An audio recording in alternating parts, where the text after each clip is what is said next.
Trial Day 8. They had covered the Freefall massacre extensively. Ronnie argued that Tabitha had been there purely as a guest.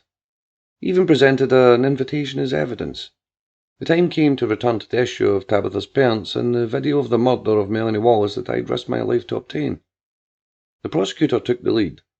On a large screen at the front of the hall, a screen grab of the murder of Melanie Wallace was shown. She was on her knees, Tabitha holding her, and Marcus ready to deliver the killing blow. Dennis stood idly by, unable to do anything to stop it, lest he join her. Melanie Wallace was a clerk of the court. She had been instructed to deliver a note of intent to the Knock Knock Club and its supporters. Apparently Tabitha had taken it personally, sent her back to Cyclops in a fucking box, she had said at the time. Tabitha declared herself to be fighting the good fight on behalf of the good side of the shady city. I wasn't sure there was such a thing as the good side. City Prosecutor: Please excuse the delay, ma'am, but my next witness wasn't present in court. I am to understand he's arrived now. Judge Doyle looked at the back of the room where the doors were being opened to allow a new arrival. City Prosecutor: The prosecution calls Dennis Platt to the stand. Dennis looked weary in morose clothing with bloodshot eyes.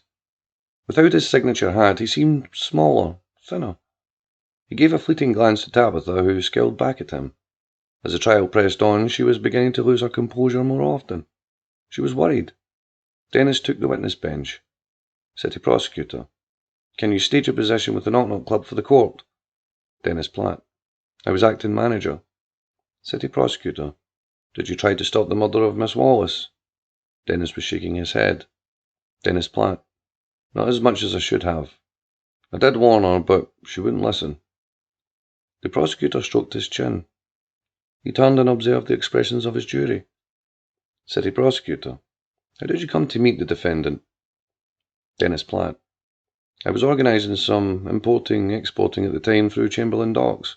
One night I was coming home from a late delivery and I saw her. She was young, alone, and in a dangerous area. I took her to my ex-wife, who is a social worker, for some help. I had heard testimonies like it so many times over the years as a reporter.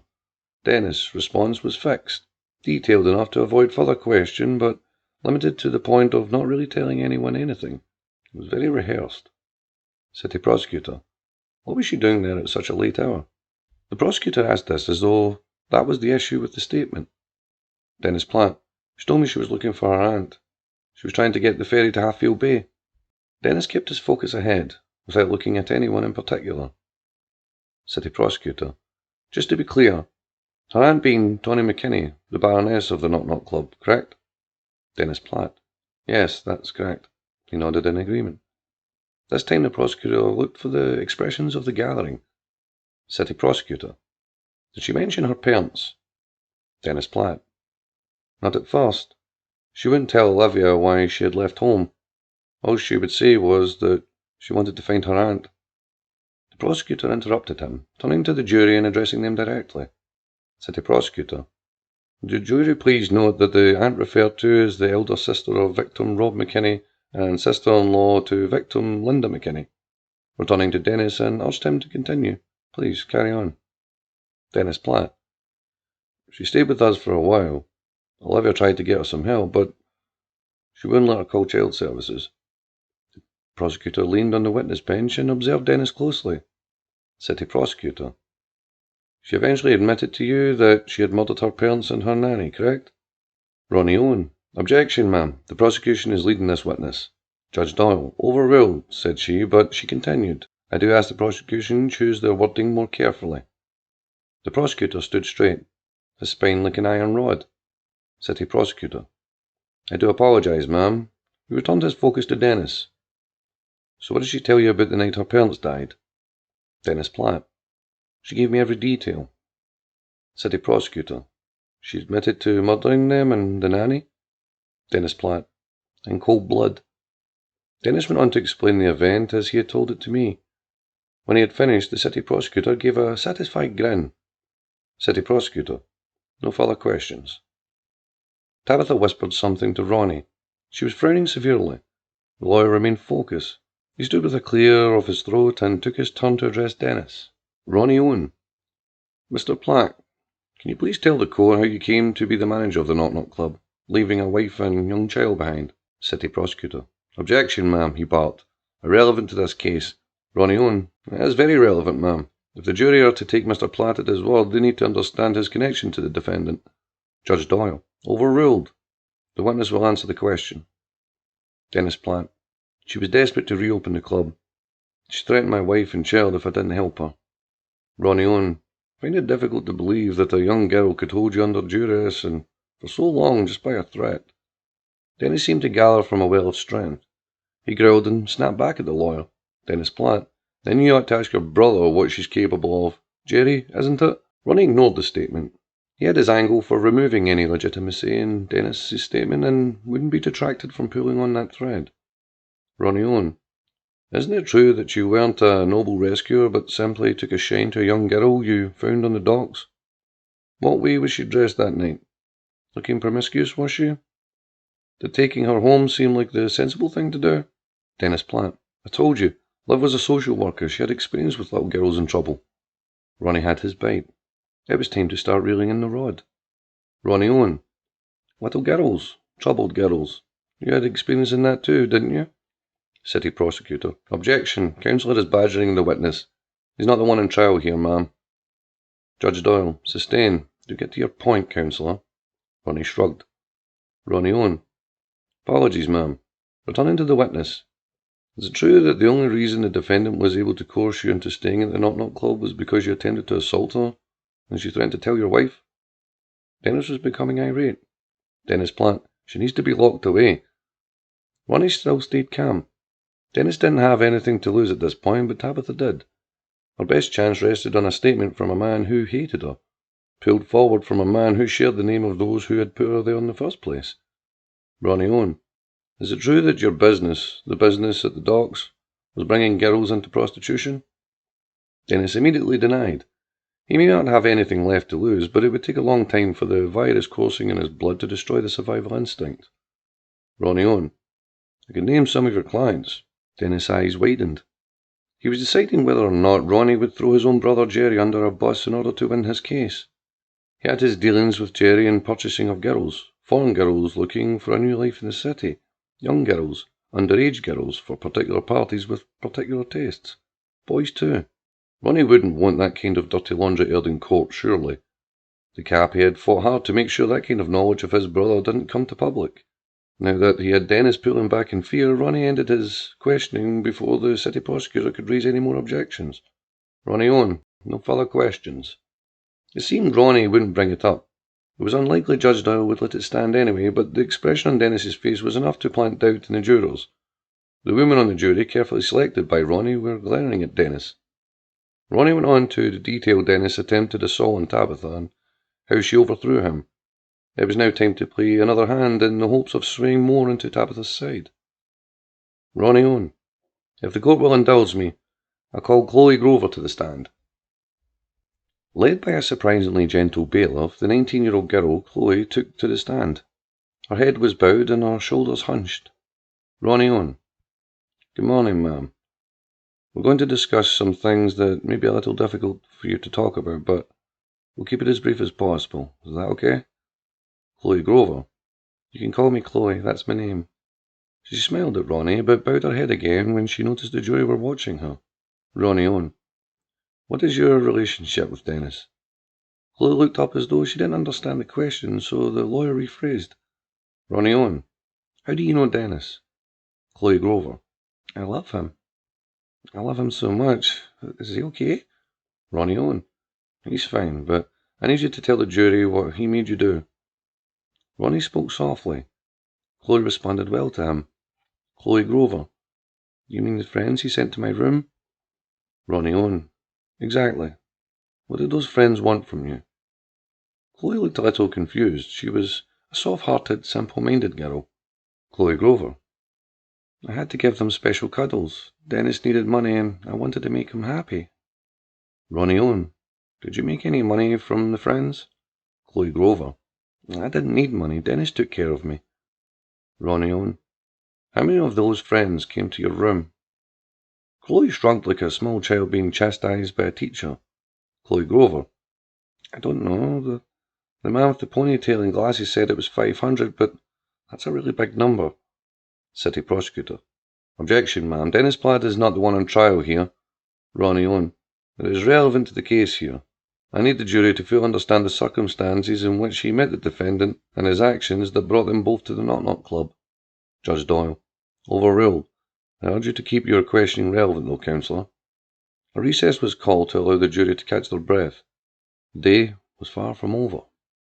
With Tabitha's words still ringing in my ears, I went in search of Olivia. Word had it that she was at CPD working closely with them on some youth projects. I got a confused look from the receptionist when I asked for Olivia Platt. It seemed she no longer used her married name, and I didn't know what her maiden one was. Do you mean Liv Hicks, the social worker lady? She asked. I smiled. That's right.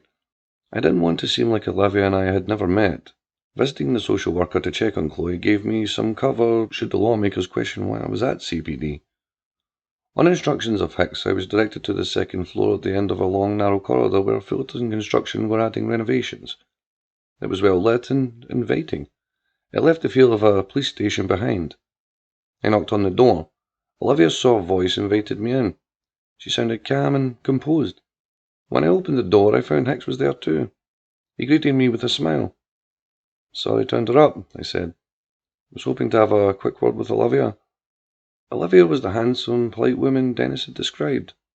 You're all right, Sam, Hicks confirmed, easing Olivia's suspicions of me. He turned to Olivia. This is the reporter I was telling you about. Olivia still said nothing. Hicks laid a hand on her shoulder. He's been through a lot. I've heard some of what you've had to deal with, Sam, Olivia spoke up. So sorry about your wife.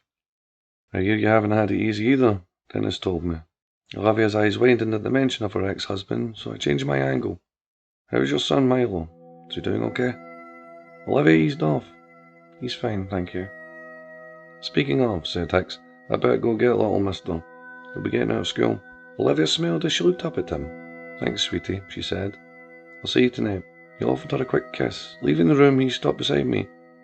Get straight to your point and don't upset her, he warned. The only reason I'm letting you in here is because Lydia trusts you. I just want a quick word, I assured. And just be careful, he finished before leaving Olivia and I alone in her office. It's not my intention to upset you, I began. I realise that I am putting us both at a lot of risk by being here, but I wouldn't if I didn't think it was important. Would you like some coffee? Olivia asked, pointing to the coffee maker in the corner. No thank you, I replied. I had been drinking so much coffee from the hotel that I was starting to feel a little jittery. So you spoke to Tabitha? It was the social worker that opened the dialogue. Yes, I admitted.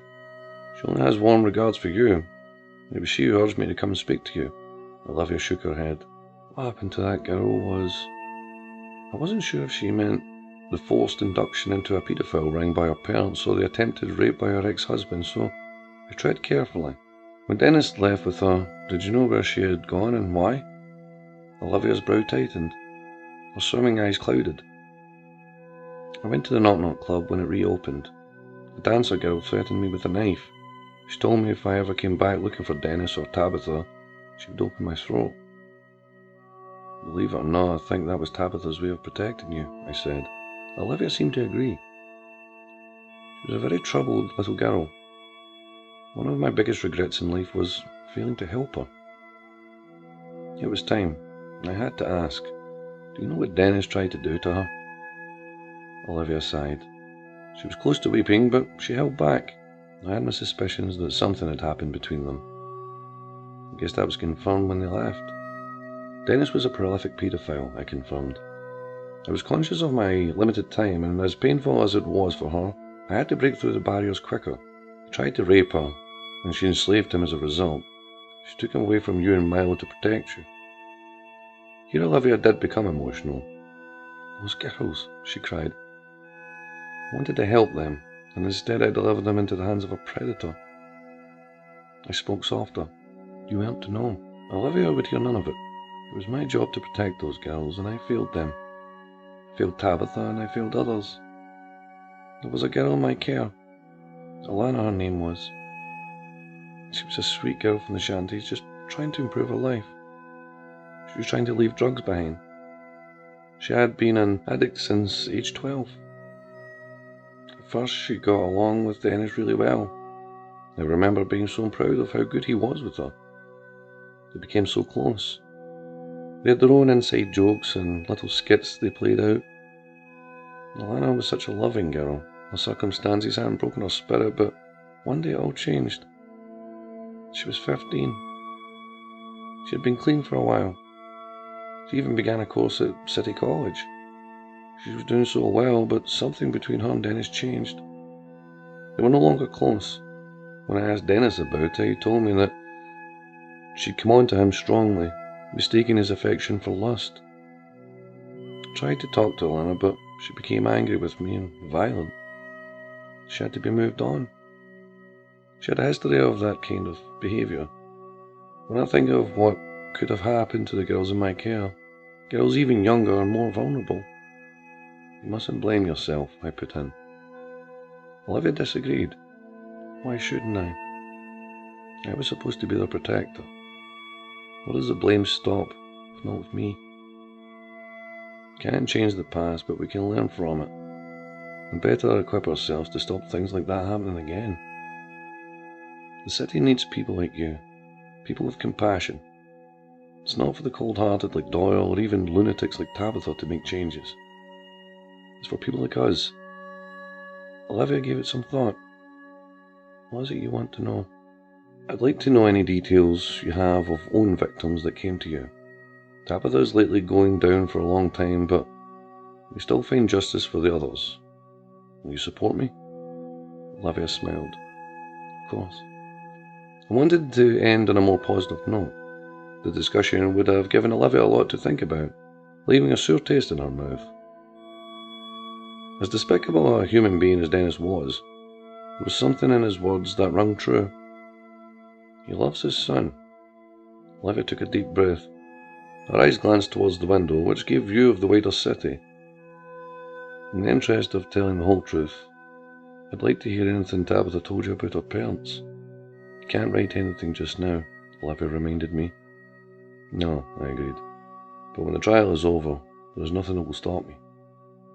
Olivia smiled warmly. Maybe you'll take that coffee now then. Patty Mack, head of the Mack clan since his father Brendan slipped into retirement, had heard from the CBD officer who brought him cigarettes that the lawmakers were campaigning for the death penalty for Tabitha. The officer watched for Paddy's reaction, but he said nothing. His expression remained vacant. The CBD officer assumed he was worried about his own dynasty. If the Knock-Knock Club fell, the distillery wouldn't be far behind it. The closed sign across the auction house was already sending chills resonating to the shanties. The Mack leader was in the perfect position for negotiations to begin. It was 4 p.m, Paddy guessed. His room in CBD holding was windowless, so it was hard to tell for certain. When the CBD officer stopped by, he began to make arrangements to call home. It's just for my ma, he told the officer. She'll be worried. I just want to let her know I'm still alive. The officer groaned. Fine, he agreed. As long as it's just your ma. The officer escorted him to the phones. He stood beside him the entire time. What's he doing, Frank? Asked another officer passing. Frank grinned, leaning on the wall beside Paddy. He's phoning his ma, he said, imitating the harsh Belfield accent Paddy had. They both chuckled. Paddy rolled his eyes and shook his head. I really need you two fuckers right now, he mumbled sarcastically. The phone rang a couple of times before Annie Mack answered. It's Paddy, ma, he said. Oh, sweet baby Jesus, are you okay? I'm grand, I just want to let you know I'm fine. Annie was close to tears. He could hear it in her voice. I'll be out soon enough, the son replied. Your father's just about going spare. He's been calling CPD and they want to entertain him. He gave Kieran a right hiding for letting you get lifted. It's all going to be sorted, ma. I just have to behave myself. Paddy injected some humour and confidence to help raise Annie Mack's spirits. CPD officer Frank pointed to his wrist. Listen, ma, I gotta go, but I'll be home soon. Paddy took note of the officer Frank's raised eyebrows, which suggested, not in this lifetime, Boyle. Annie sobbed. Are you sure you're all right? Paddy smiled. I told you I'm grand. Tell Dad to stop phoning or the filth are going to have his arse too. Frank glared at him. Paddy smiled and raised a finger. Annie giggled. He's not going to be happy until he's been wheeled in there beside you. Paddy was warmed at the image of his outspoken yet wheelchair-bound father being brought into CBD, still shouting the odds. You bunch of wankers, he'd be yelling. I'll take the fucking lot of you. After hanging up and being taken back to his holding cell, Frank made a phone call of his own. He wants back to his family, he said. The time is now. At 5, Paddy's eyes rested on the doorway where a shadowed figure of the Lawmaker blazer loomed. "Good afternoon, Mr. Mack," a cold, emotionless voice said. "I've already told your lord I've got nothing to say," Paddy returned. The figure was unmoved. "Then allow me to do the talking," he suggested. "The Mack Distillery is a big concern in Colford. We would hate to see it shut down." "You can't do that," Paddy retorted. The figure continued to observe him. "I'm afraid we can. With criminal activity flowing through the Knock Knock Club and your brand being one of the biggest suppliers, we would have no choice but to shut the distillery down pending further investigation." "You'd put hundreds of people out of work," pleaded the Mack owner. The shadowed frame loomed a little closer. A cold breeze charged in from the corridor outside. "The unemployment situation in the city isn't Judge Doyle's priority at the moment.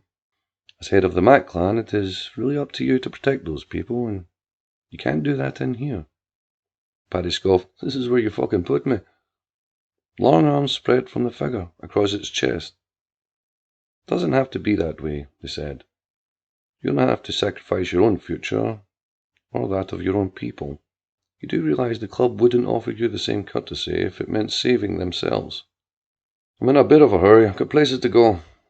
Can you get to your fucking point?" Paddy said with a minimal amount of jest. A citation was laid on the floor at Paddy's feet. "You are called to provide evidence against Tabitha and the Knock Knock Club." "You want me to take the stand against her?" "It's been a long time coming, considering what would happen if the shoe were on the other foot." "She'd never let the distillery fall," said Paddy, but he wasn't sounding as confident. "Are you sure about that? She's already pointed fingers at your brother Kieran for violating licenses in the hope of some leniency." Paddy refused to believe that. "You talk shite," he said. "Seems you don't know your boss lady as well as you think you do. The South is in enough upheaval. The distillery is bigger than the Knock Knock Club. If you cooperate, it can continue to produce the finest whiskey in the shady city. Testify against Tabitha and you can return home to your family. You can continue to run your distillery and we'll all raise a glass of Mack's in your honour." "You'd let me go?" The hook was set. There was a bite. "For your sake and for the sake of your workers, it would be the best. Call it letting one fish go to make a bigger catch. You're not the one Judge Doyle wants at this point. Don't put yourself on the rack." Paddy read over the citation. "Fine," he agreed. As the trial drew on, Judge Doyle sought to put the final nail in Tabitha's coffin. She opened her courtroom with the promise that the boss lady would be broken before her bench. Despite the overwhelming evidence against Tabitha and the strong likelihood that she would be behind bars for a long time, the judge was still not satisfied. She wanted to break Tabitha of the bonds she had in the shanties. She wanted to show the people their queen was nothing more than a murdering sociopath who was leading them to lawlessness. She would start from the strongest top branches of Tabitha's alliances and work her way down. The auction house snapped. Next up, the long-spanning bond between the Mack Distillery and the Knock Knock Club. A photo of Agnes, Tawny, Brendan and Annie hung in the balcony area of the club. That was a different generation, though. That was a long time ago. A lot had changed since those photos had been taken. A lot had transpired since the four smiled and the lens flashed. Tawny and Agnes were not their niece. Brendan and Annie were not their son. As Paddy was led to the stand, he offered Tabitha no eye contact.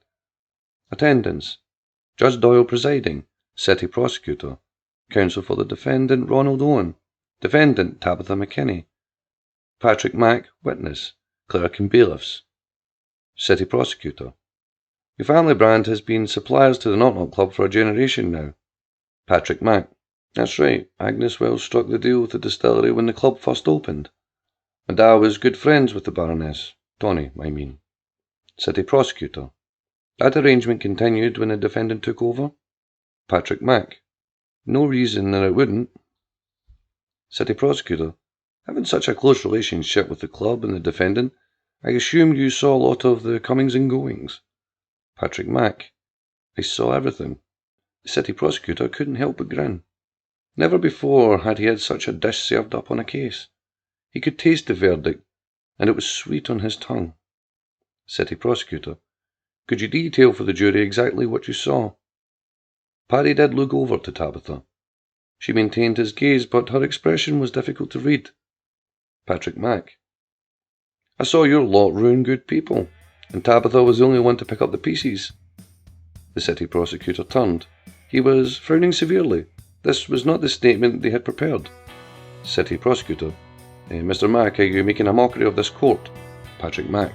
No. What is fucking funny is you think I'll sit here and tell you that Tabitha had no reasoning behind what she did. She's a fucking animal, yes, but you need an animal to fight against cunts like you. City prosecutor. Enough. Judge Doyle slammed her gavel. Judge Doyle, if you do not take this seriously, I will hold you in contempt. Patrick Mack. Then hold me in fucking contempt. I swore to tell the truth, the whole truth, and the truth is, you're all cunts, especially you. Paddy leaned forward and dared to address the judge directly. Patrick Mack. I saw Tabitha open up the club to homeless, stop a deal that would see countless others on the street and protect those who needed her, which is more than you fuckers ever did. The gavel was slammed again. Judge Doyle, hold him in contempt. The bailiffs escorted Paddy from the stand. He tipped Tabitha a wink as he passed her. Her lips formed a smile. Breaking the Mack bond with the Knock Knock Club was going to be harder than Judge Doyle thought.